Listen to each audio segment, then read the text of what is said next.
I've got to say, this is my first time getting a chance to meet Ritt Momney, and having dug into and I say you now because it become a solo thing, but having dug into your musical library, which you've created with, man, your buddies from high school, even with the indie, pop rock group, the garage band vibe that you bring, and to see that kind of begin to carry through just who you're going to start to present and begin to present and continue to present, I should say, music to us all, bro. I just want to say salute. What's up? Nice to meet you. And I hope everything is going good in Salt Lake City right now for you, man. Yeah, no, stuff's going really well. Yeah, thanks for that, though. No, seriously, dude, it's been really cool to get to learn more about your musical history, get to learn more about who you are, and to actually say another thing I want to say is thanks for not too long ago giving us an Ask Anything chat for Most Requested Live. I mean, that was super cool, where you just kind of sat back and answered the most random questions from some of your biggest fans, everything from like Chick-fil-A and if you could do British accents. I mean, I had the chance to see that a couple of days ago. How wild is it to know that who you are as a musician and your music and just who you are as a person is reaching so many people across the globe now? Yeah, it's super I feel like I've kind of like almost dissociated from it a little bit. It's kind of like it's like it would be such an overwhelming feeling, so I never really feel like there still hasn't really been that moment where I'm like, whoa, this is like actually real. So pretty much it's like, thanks Maxwell for bringing it up and throwing all that anxiety on me right out the very gate of our interview. No, it is really cool. Like, it's definitely like, obviously there's a thing where like the first thought is like, wow, this is so exciting. Then the second thought is like, oh, well, what about all these like things that could go wrong and everything? Yeah. A load of responsibility that, could be thrust on you, man. But to be able to handle it all and to be able to just get really to the crux of, of this is that you're creating music and you're an artist and you're giving us who you are, man. Now let's talk about, the early days and how it all did start as, like I said, this indie, garage band, kind of a, rock kind of a thing, but then to really still have that be the common thread of what you were doing with your buddies to now as a solo, project. How has this journey been for you, dude? Yeah, it's been, sorry. All good. Blowing up. You know what I'm saying? He's famous, y'all. I think that was actually like a spam caller, but 2020's creeping into 2021. Oh crap. Yeah. No, but yeah, the whole journey. Yeah, it's been crazy. Like, it's been like it's been a pretty slow up until the put your records on thing. It was kind of like, it was like, whoa, I have like 100,000 monthly listeners, or it was like 20,000 monthly listeners. This is crazy. Like I never thought this would happen. And then it was like, oh, 100,000, wow. And then yeah, it kind of just like slowly was like inching up for a long time. And then that has been, to your point, I mean, that has been just like a sudden change. So I guess I want to get into this cover of this Corinne Bailey Rae record that is so special. I mean, as we may have known, or as I learned as I became a fan of yours a while back, that this was a song that meant something to you, that you connected to because of hearing it with your mom. So when you actually got the idea to put your spin on this amazing song, gosh, man, to go from start to finish, how excited were you to see it really come together and to, all of a sudden see these enormous amount of videos and streams and, other parts of, the globe really tap in and connect to your record?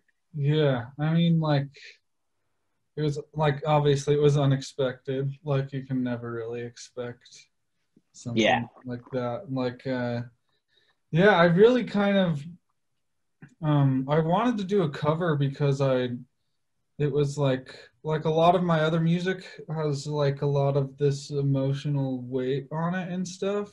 Like when I'm writing it myself, and it was like, and like right after quarantine started and everything, I was like, it's like, oh, I can't really do that right now. And then like it was like really therapeutic for me, like in such a down time Yeah. to be working on this song in particular. And like It it's seems already like, sorry, go ahead. I was gonna say, it seems like it was you were able to tap into a happy place, and I feel like you said that before. It was just an energy that you maybe felt that you needed at the time because that's how you were able to connect to this song. And yeah, I mean, what quarantine kind of put a strong pause not only on the world but also, I mean, we had 2 dates down where you were touring, right? I want to say it was with Dayglow, and then all of a sudden it's like, yeah, sorry, you know what I'm saying? Like, Yeah. was it really difficult to deal with that? Were there moments of thinking like, damn, is this really meant for me? Or did you still have it in you that you knew that it was going to be something that would continue on? It just had to be something you had to persevere through. Yeah, I mean, yeah, it was definitely a downer. It was like, cause that was like when Sloan, Dayglow, when he asked me to be on that tour, it was like, this is like the biggest thing to happen in my career so far. Yeah. And it was like, super exciting, obviously for how like fun the tour would be and for how like it could help like my career and stuff. So yeah, when it was canceled, like obviously it was a bummer. I mean, like people have bigger problems due to For COVID, sure. like Yeah. and it was important to like keep that in perspective. Like being like a solo musician at this point is like during quarantine is like not the worst job you can have. To that, speak to that. Like, how is the creation process now even that much more different, to be able to be within your feelings and to be within your thoughts and to, work them out through this? And you used the word before, therapeutic. How special is it to have these moments where you can hunker down and really get your thoughts out and watch them from start to finish exactly how you envision them, not only in your mind, but in your heart and your soul? Yeah. Yeah. I mean, like I've noticed a lot of like I'm working on the next album right now, and like Dope. through a lot of quarantine I've been working on that. Um and I've noticed that it's like it's a lot of introspection that wasn't like, I guess like most of my music has been pretty introspective, but like it's like I'm not like going out and like getting inspired by all these like social experiences. So Yeah. I kind of have to, in order to write about something, I have to kind of like go into my own head and like kind of pick things apart a little bit. And I'd Um, imagine you're probably learning a whole hell of a lot about yourself, man. Not only the strength that you have to overcome this kind of stuff, but how to really express these things and how to put them together in a way that, the rest of the world can also adapt to it and they can take their own stories and connect to it and they can really become even bigger fans of what you still have yet to come. So pretty fulfilling. I mean, has it been?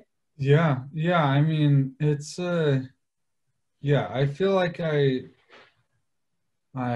am having this like time to kind of just like sit with myself and like and kind of work on myself a little bit. Like it's been really Make helpful. Making the best, and it's been the hardest thing, but we've all had to try to find that silver lining in this crappy time, dude. So the fact that you're able to go there, man, that's pretty dope. Seriously. Thank you. Thank No, you. for real, for real. I want to ask about, and let's focus again on this amazing cover. We all know, and those that don't know, in '06, I guess it was, when Corinne Bailey Rae gave us this beautiful song. And I know that there was a long time where the two of you, management, had been talking. Shout out to the Disruptor squad. Love you guys, my fam squad. But now, wait a second. Time out. Who's this? All right. This is Perry. He's my dog. Yo, I got him a few Perry, months what's ago. cracking, dude? This is like the coolest thing ever. Oh, man. All right. Okay. Yeah. Perry Sorry. stole the No. show right here. Yeah. I was listening. I was listening to your question though. No, but I was like falling in love with Perry. Like, damn, that's pretty dope. But I do know that recently, or did this happen, or did it not? did you get the chance to connect with her? And I know it had been something that was going to happen. And how did that conversation go? And how appreciative were you to, learn more about her and vice versa with her to, kind of give that extra nod of the cap, for an amazing cover? Dude, yeah, it was crazy. Like, so we were just like on a Zoom call together. She's just like exactly what you would expect. Like, it's just so nice and like sunshiny and like yeah, I mean, I was like, I don't want to say surprised, but like Yeah. I was like, wow, you really like are the person who made this song. Like um and she was so nice about it. Um like she said it was like cool to, because like obviously she plays that song like on tour all the time. Yeah. um and she said like over the years a bunch of people have done like acoustic covers and stuff, obviously, but she said it was cool to like be like surprised in some way by this song that like she knew so well. So I like really appreciated that. It was What like, I love about it, being able to play it on shows like Most Requested Live for, literal millions of people to hear it, and to press play on the button when I'm on the world famous freaking Z100, and for people to hear it and to be able to, what I love about art, and I've been really trying to figure out the best way to have, this part of the conversation. I'm loving it. It's a song that allows for conversation. Is what I love about art is that she created this song with, a really sole purpose, maybe not just one, but with a message behind it. You were able to connect to it because of the way that it made you feel. And now what you're creating has allowed millions of people on social platforms like TikTok and Twitter and YouTube and Vivo with I mean, you just did an amazing stripped down version of it just recently. That's one thing that I love about music, is it allows us to find our own connection to this. So I want to know, like, what have you come to appreciate a little bit more about what the story was that she was telling, and how did she appreciate the fact that you were able to connect through your own heartfelt meaning to, pass the baton forward? mhm. Yeah, well, like obviously there's like stuff in the song that I can't relate to, like the Yeah, for stuff sure. about, yeah, like the stuff about like black girls like accepting themselves and like letting their hair down and stuff. But yeah, I mean, um and I'm not gonna pretend to like know what that's like, but just the I kind of was paying attention a lot more to just like the the vibes of the song, I Yeah. guess, like the super positive, like, and that's what I've really connected to. That's what I'd like, just like the hopefulness, I guess. Like it's all gonna be okay kind of message. And yeah, Well, that was it like, comes through in your adaptation. It comes through in the visual that you created for it, and that's what I love about art. Is, I mean, yeah. if anyone was to think that she created a song for one particular type of person, I think that they're sadly mistaken to think that she didn't want her song to be heard by millions. That was a story that she told, but it allows, again, that's what art is, and what's so special about it is that we find our own way to connect to it and to make it, our own, or to take some inspiration. And, what you've been able to do, allow more fans who are fans of yours learn about who she is and her meaning of it. I mean, I think that's one of the most special things that any artist can do. So I just needed to tell you kudos and congrats on being able to at least do that for me. And that's why I think I really love this record, because it even allowed me to listen to it in a different space. And yeah, you did an amazing thing, and your version, like I said, it's got the world talking right now and connecting for their own reasons. So Thank you, man. yeah, no, that's really what's special, dude. Before I get you out of here, man, more music coming. I know you're in the early beginning stages of a new album, and how's that going? And how's 2021 looking for you? Yeah, the album should definitely come out this year. Dope. I think we're looking at like kind of the middle of the year, summer maybe. And then tentatively planning a tour in fall. we'll see.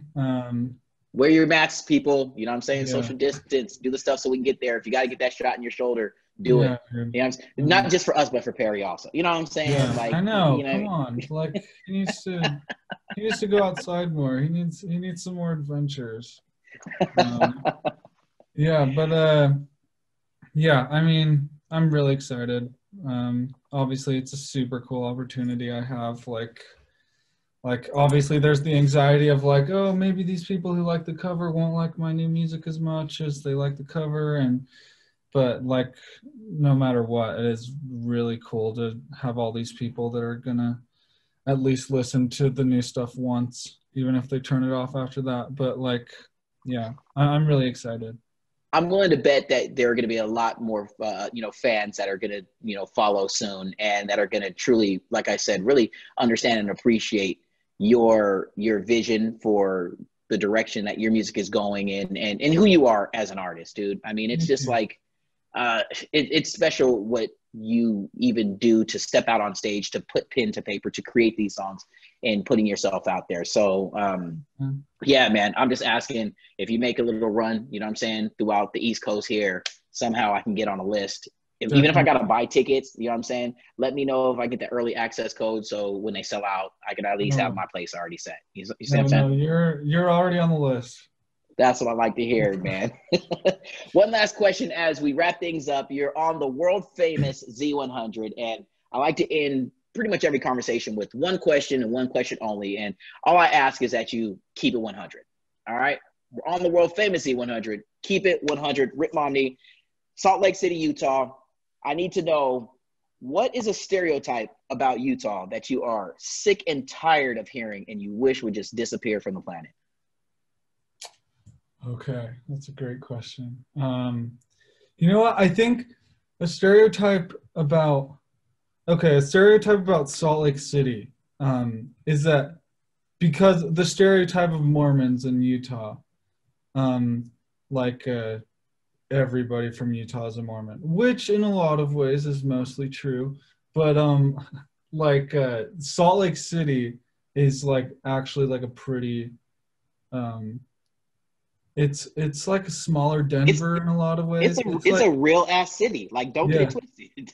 yeah. No, it's a cool city. Like I really like Salt Lake City. And it's I don't know, it's I think it's less than 50% Mormons in Salt Lake City. Well, Um listen. Here's the thing. Take it from Rick. He's there. He knows it. It's his life. It's who he is. Not everybody in Salt Lake City is Mormon. Straight up, mhm, true. That's true. Mm, bro. When we can connect in real life, I'm looking forward to it. Loving this cover. Loving the fact that I get to press play on a song that I loved in '06. Now hearing your version of it and what you presented to the world with Put Your Records On is something that's really dope. Like I said, in real life, when we get those hangs, bro, you're gonna catch me at the show rocking out, man. Seriously cool. looking forward to it, homie. Thank you so much, man. Appreciate Right it. on. Enjoy the rest of your day. P Dog. Peace out to you too, homie.